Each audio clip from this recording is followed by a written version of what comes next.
யாருமா 1000 தான் இருந்தாலும் என் மாப்பிள்ளையோட பொண்டாட்டி. எனக்கு நீயும் ஒரு பொண்ணுதாம்மா.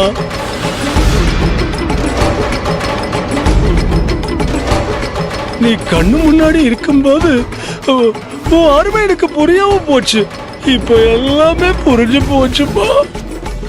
ஆனா இப்போ நீ உயிரோடு இல்லையம்மா.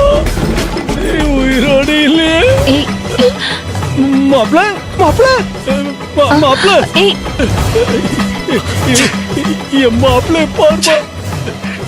நீ இல்லைன்னா அவன் என்ன செய்வான்? இவன் இப்படி இருந்தா என் அக்கா எப்படி நிம்மதியா இருப்பா?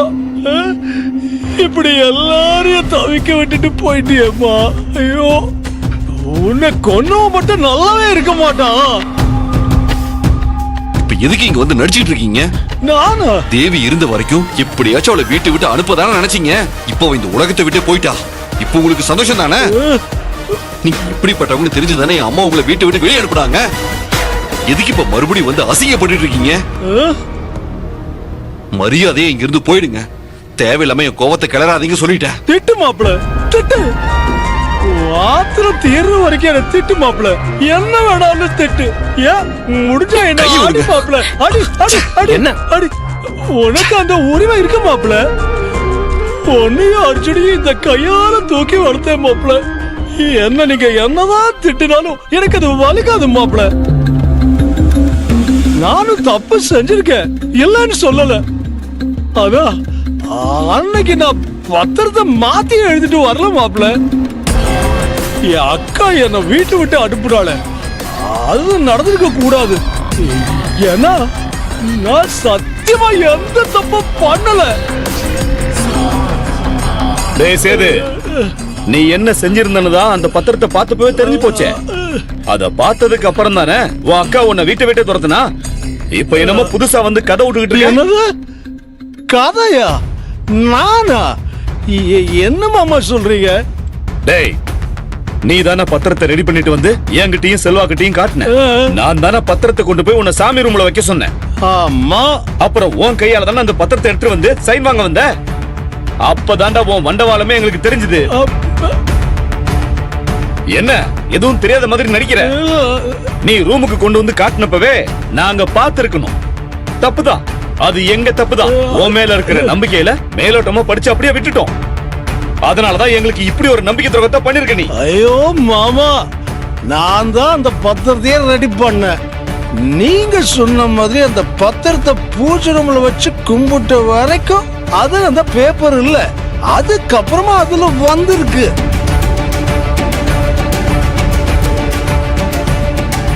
அது எப்படி? நீ தானே அங்க வச்சுட்டு வந்த, நீ தானே எடுத்துட்டு வந்த. அப்ப நீ தானே அதை செஞ்சிருக்கணும். மாமா மாமா, என் மேல சத்தியமா நான் அதை செய்யல மாமா.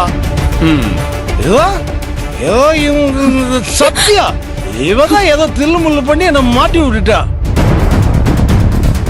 மாமா, நான் இந்த வீட்டுல இருக்கிறது ஆரம்பத்துல இருந்தே இவளுக்கு பிடிக்கல.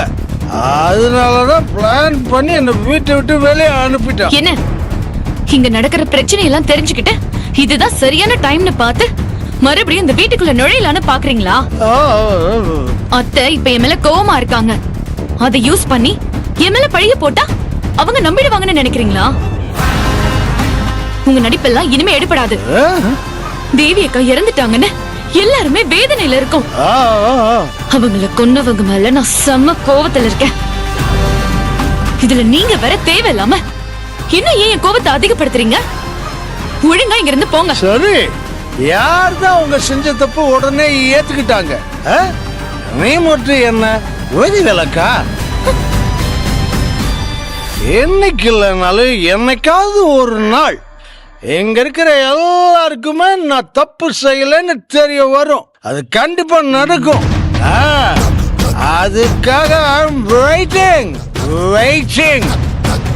இப்ப நான் இங்க இருந்து கிளம்பித்தான் ஆகணும். ஆனா அதுக்கு முன்னாடி உன்கிட்ட ஒரு கேள்வி கேட்கணும். அதுக்கு நீ பதில் சொல்லிடு, நான் உடனே போயிடுறேன். என்கிட்ட என்ன கேட்க போறீங்க? விஷயம் இருக்கு சத்யா, எல்லாமே நான் கேட்பேன். இப்ப எனக்கு திடீர்னு ஒரு விஷயம் ஞாபகம் வந்துச்சு. தேவி காணாம போன அன்னைக்கு நைட்டு கண்ணதாசன் தெருவுல நான் உன்னை பார்த்துட்டேன்.